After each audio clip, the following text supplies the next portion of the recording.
Donc, je viens de faire le montage de numéro 7. Donc, c'est un montage assez simple. Donc, il suffit juste de placer deux pièces et les fixer avec les vis FM. Il faut juste faire attention que les pièces sont bien placées dans ce sens comme ça. Parce que sous le dessin, c'est pas trop clair et en plus, c'est pas trop décrit de la bonne façon. Donc, à mon avis, c'est avec la petite inclination vers la partie supérieure, comme ça. Et si on serre bien à fond, ça reste pas mal la pièce. Et après, il y a la partie en caoutchouc, là. Ça s'appelle... Bon, il ne dit pas le nom. Ce truc-là, c'est juste à placer comme ça. Donc, le montage 7, c'est bien. C'est une pièce complète en métal. Après, je vais donner une petite continuation à la modification sous les roues. Ça, que j'ai fait, j'ai retiré la peinture originale et après j'ai poli avec deux mirrors, le produit mirror. Ok, donc c'est comme ça. Après, j'ai fait le test. J'ai construit cette pièce-là. C'est la pièce avec les LED. C'est un test. C'est pour ça qu'il est tout moche comme ça, mais ça devient compliqué. Dans cette pièce-là, il faut la placer ici. Ok. Donc ça va sortir par là les fils. Donc une fois qu'on est là, il faut installer une autre pièce magique. Voilà.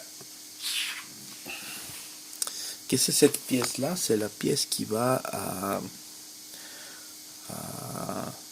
éviter la fuite de lumière, qu'on voit dans la vidéo de l'ami japonais. Moi, j'ai fait une petite réduction ici. Je sais pas si on arrive à voir une petite cale.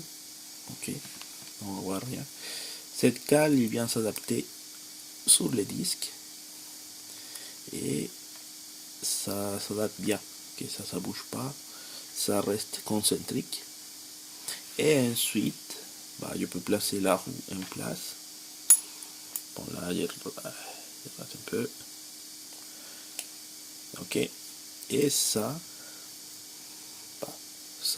crée ma modification pour ajouter la lumière. La roue, il reste tournante. Et les LED, bon, il faut que j'ai mis un peu au pif. Les LED ne sont pas tout à fait en face de chaque trou. Ok, j'essayais, mais c'était comme ça, quoi. Donc, j'ai testé hier avec ces parties-là, avec un joli vert. Ça a bien éclairé, c'est pas mal.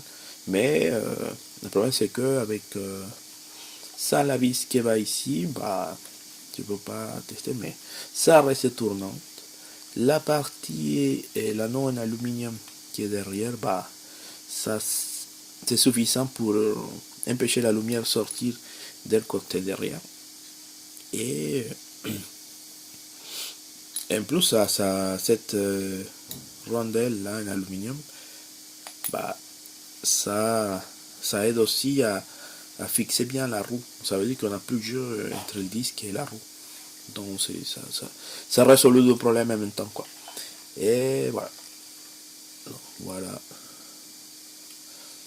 la solution que j'ai trouvée pour les disques. Donc ça fonctionne très bien. La rondelle il reste en place. Et cette rondelle, en fait, je l'ai récupérée d'un disque dur. Okay.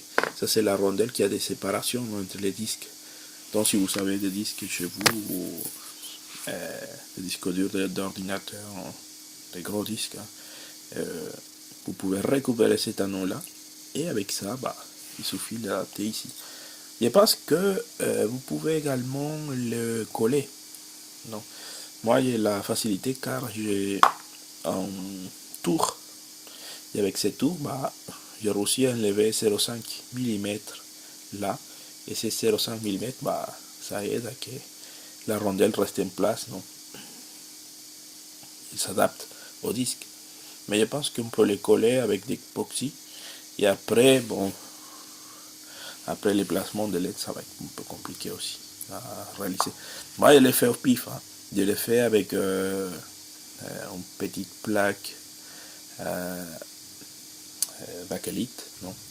Après, j'ai tamé, j'ai placé les LED et ça fonctionne très bien. Comme vous avez vu dans la vidéo précédente. Bon, voilà ce qui donne les numéros 7, ce qui donne les modifs en cours. Et bon, on va attendre le numéro 8 qui va aller le chercher tout à l'heure. Merci beaucoup.